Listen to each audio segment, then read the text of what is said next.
Bueno, ahora quería hablarle un poco de algunas experiencias que tenemos acá en la EA con rotaciones de cultivo, abonos verdes, cultivo de cobertura y batata, si bien son algunos resultados preliminares para compartirlos. Como dijo Silvina, bueno, cultivos como vicia, arveja, avena, triticale y trigo permiten cubrir la ocupación de otoño e invierno como antecesores de cultivo de grano y batata.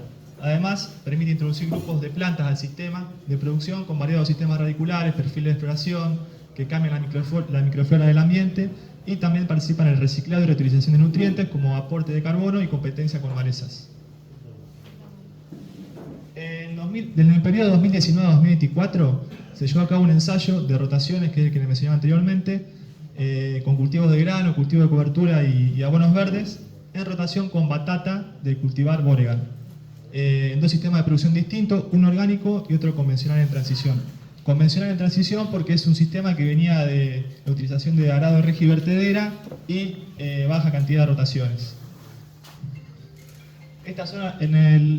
En esta celda se ven las rotaciones que se hicieron, R1, R2, R3 y R4, versus monocultivo de batata todos los años. En el 2023 se plantó el cultivo prueba, que fue la batata del cultivar Boregar, sobre dos antecesores otoño-invernales, vicia villosa y arveja. Y por otro lado se continuó con el monocultivo de batata con barbecho desnudo, sin antecesores. Bueno, y mencionar que en estas rotaciones que estaban anteriormente, sobre trigo y sobre triticale, no se pudo plantar batata debido al alto volumen de residuo que quedó sobre la superficie, lo que no permitió trabajar el suelo adecuadamente para generar los camellones. En el año 2024 lo que se hizo fue se cosechó el cultivo y se determinó el rendimiento y la calidad en cuanto al tamaño comercial. Bueno, esta es una imagen satelital de donde estaba posicionado el ensayo. Acá a la derecha estaba el sistema orgánico y a la izquierda el sistema convencional en transición. Abarcaba alrededor de 1 hectárea. El objetivo, como mencionaba anteriormente, fue evaluar el efecto de rotaciones y cultivos antecesores otoño-invernales sobre el rendimiento y la calidad en la batata Boregar bajo dos tipos de sistemas de producción, uno orgánico y otro convencional en transición. Estos son algunos resultados preliminares que tenemos, donde se ve que en el año donde se utilizó vicia como antecesor otoño-invernal a la batata, se obtuvieron rendimientos significativamente superiores que los años que se utilizaron arveja y barbecho desnudo. En el sistema orgánico, ¿no? Hablando. Cuando pasamos al sistema convencional en transición, si bien hay una tendencia de aumento de rinde en vicia y arveja sobre el barbecho desnudo, no se ven diferencias significativas entre los tratamientos. Con respecto a lo que es la calidad y el tamaño comercial, si se fijan, la cajita verde es la que indica el tamaño mediano, que es el tamaño comercial, y en el tratamiento donde se utilizó vicia como antecesor otoño-invernal, los tamaños tendieron a ser comerciales, digamos, más cantidad de tamaños comerciales con respecto a los otros tratamientos y con diferencias significativas en el sistema orgánico. Ahora, cuando pasamos al sistema convencional en transición, los resultados que se obtuvieron fue que no hubo diferencias significativas entre tratamientos, entre tamaños. Entonces, los resultados preliminares de este estudio resaltaron que la rotación de cultivos con la inclusión de vicia villosa como antecesora a la batata, que era la rotación R3, particularmente bajo un sistema de manejo orgánico, muestran los mayores rendimientos y mayor cantidad de batata a tamaño comercial. Si bien el sistema convencional en transición no se observaron diferencias significativas en el rendimiento entre tratamientos, se aprecia una tendencia hacia mayores rendimientos con rotaciones y específicamente en la rotación con antecesor vicia villosa. Y por otro lado, destacar que no fue posible plantar batata en los tratamientos cuyos cultivos antecesores fueron trigo y triticale, que fueron la rotación R2 y R4, debido al alto volumen de residuos que había en superficie a la hora de realizar el cultivo de batata. Por otro lado, durante el año 2023, previo a la implantación del cultivo prueba, o sea, de la batata variedad Boregar, realizamos muestreo de suelo a distintas profundidades para determinar el carbono orgánico, de 0 a 10 centímetros, 10 a 20 y 20 a 30, en los 5 tratamientos, las 4 rotaciones y el monocultivo de batata con barbecho desnudo. Bueno, primeramente, si bien ya estuve hablando del carbono orgánico, pero mencioné algunos beneficios que trae al suelo, como aireación, retención hídrica, filtro de contaminantes, le brinda estabilidad al suelo, participa en el ciclado de nutrientes, aporta biodiversidad y, por lo tanto, genera productividad. Son los más productivos. Además, como mencionó Silvina, es muy importante tener en cuenta que es un indicador de la sostenibilidad de los sistemas agrícolas y afecta a las propiedades del suelo vinculadas al rendimiento de los cultivos. O sea que es importante tenerlo en cuenta a la hora de planificar la secuencia de cultivos. Este es un mapa mundial acerca de, que realizó la FAO acerca de cuál es la condición actual de carbono orgánico en los distintos países del mundo y cuál es la tendencia.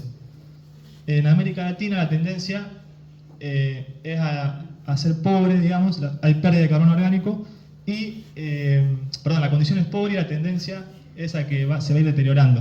O sea, hay mala perspectiva. Si bien hay que tener en cuenta que esto abarca toda América Latina, ¿no? Ahora, si nos vamos un poco más a lo que es Argentina, este es un mapa de la reserva de carbono orgánico en Argentina de 0 a 30 centímetros, que fue confeccionado por la Secretaría de Agricultura, el CREA, APRESIDE e INTA. INTA contribuyó con 5.377 puntos de muestreo. Y en la ecorregión pampeana, que es donde nos ubicamos nosotros, el promedio de carbono orgánico es 62 toneladas por hectárea. El nivel de carbono orgánico tiene un techo, digamos, que está condicionado por el clima donde se ubica el suelo y la radiación, la temperatura y el agua. Como ven, varía a lo largo del país las concentraciones, digamos, los niveles de carbono orgánico. En la zona más árida generalmente es menor, donde hay mayor temperatura. Acá, por ejemplo, está más concentrado en las zonas más frías, porque no hay degradación. Bueno, a nosotros entonces nos interesa saber qué ocurre en el sistema productivo de batata con el carbono orgánico. ¿Cambian sus niveles según el manejo? Este es un gráfico donde en el eje dice graficamos las toneladas por hectárea de carbono según el sistema y la profundidad muestreada. Como se puede ver en el sistema orgánico se observa mayores niveles de carbono con diferencias significativas entre las tres profundidades y a la vez con respecto al sistema convencional en transición. Si bien en el sistema convencional de transición se observan mayores niveles de carbono orgánico en la superficie, no hay diferencias significativas entre profundidades. Luego de realizar este gráfico, comparamos los niveles obtenidos de carbono orgánico con los niveles ecorregionales que les mencionaba anteriormente, que eran de 62 toneladas por hectárea. Comparamos todas las rotaciones y el monocultivo de batata con estos niveles.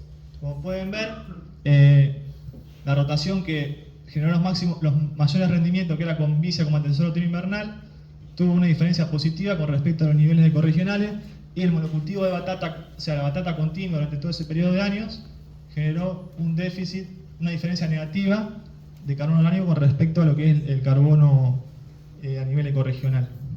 Y todas las rotaciones en general presentaron niveles iguales o mayores al nivel ecorregional. De ahí la importancia de hacer rotaciones. En cambio, el sistema convencional en transición, recuerden que es un sistema que venía de la utilización de la radio regi vertedera, bajo nivel de rotaciones, sin aporte de compost. Los niveles son totalmente distintos, son tanto en rotaciones como el monocultivo de batata negativos y hay una diferencia significativa entre el monocultivo de batata y las rotaciones. Fíjense, un 63% menos con respecto al promedio ecorregional, el monocultivo de batata. En el caso de las rotaciones no hubo diferencias significativas, pero también hubo diferencias negativas con respecto al promedio ecorregional. Las conclusiones que, es necesario planificar la secuencia de cultivo previo a la batata y evitar el monocultivo por diversos aspectos negativos, buscando el incremento del carbono orgánico, entre otras cosas, ¿no? Acompañar la planificación con otras herramientas de manejo que mejoran la sostenibilidad del sistema productivo también. Algunas de las herramientas que venimos mencionando son la rotación de cultivo, el abonado del suelo, los cultivos de cobertura, abonos verdes, nutrición balanceada, siembra directa de cultivo de granos y antecesores o abonos verdes, correcto manejo de residuos de cosecha, control de erosión hídrica y eólica, labranza conservacionista.